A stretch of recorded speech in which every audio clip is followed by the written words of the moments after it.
وەزیری دەرەوەی بریتانیا بۆریس جانسن دووشەممە لە وەزارەتی دەرەوە چاوی بە وەزیری دەرەوەی ئەمریکا مایک پامپێیۆ کەوت وەک دوا هەوڵ بۆ ئەوەی قەناعەت بە بەڕێوەبەرەتی ترامپ بکات واز لە ڕێکەوتنەکە نەهێنێت. گوتی هاوپەیمانە ئەوروپایەکان ئامادەن لەگەڵ واشنگتن کار بکەن بۆ ڕاستکردنەوەی هەڵەکانی ناو ڕێکەوتنەکە. ئێمە پێمان وایە ئەوە هەمووی چاک دەکرێتەوە.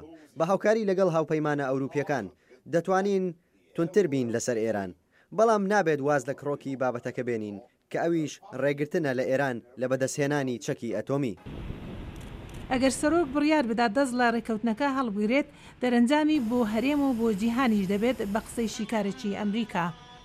Iran will build up its nuclear capacity. ئێران توانە ناوەکیەکەی تۆکمە دەکات و کاتی کەمتری پێدەوێت کە رەسەی ناوەکی پێویست بۆ بۆمبێکی ناوەکی ساز بکات. ئەگەر بێت و ئەو کارە بکات ناسەقامگیری خراپی بەدوادات.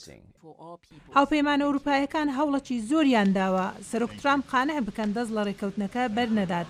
ئاین هۆرن دەڵێت ئەگەر ئەو کارە بکات ئاکام و دەرەنجامی دەبن.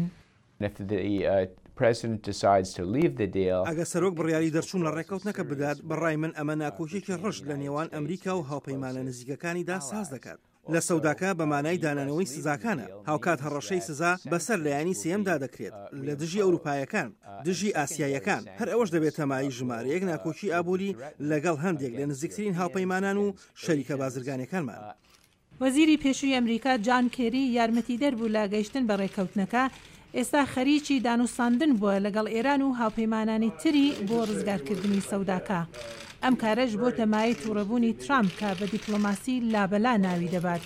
ڕۆژنامە نووسێک پرسیاری لا وتەبێژی کۆشکی سپی کرد ئایا ئەمە کاریگەری لەسەر بڕیاری سەرۆک دەبێت؟ من پێم وانیە هیچ کاریگەری لەسەر هەبێت. من پێم وایە سەرۆک زۆر بەڕوونی قسەی لەسەر کرد.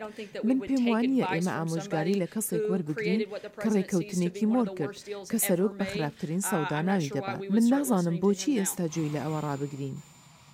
زۆرێک لە شارەزایان دەڵێن وا پێدەچێت ترامپ بڕیاری هەڵگرتنی سزاکان بۆ 120 ڕۆژی تر نوێن نەکاتەوە. ئەو سزایانەی کۆنگرێسی ئەمریکا پێشتر بەسەر ئێرانی داسەپاندبوو.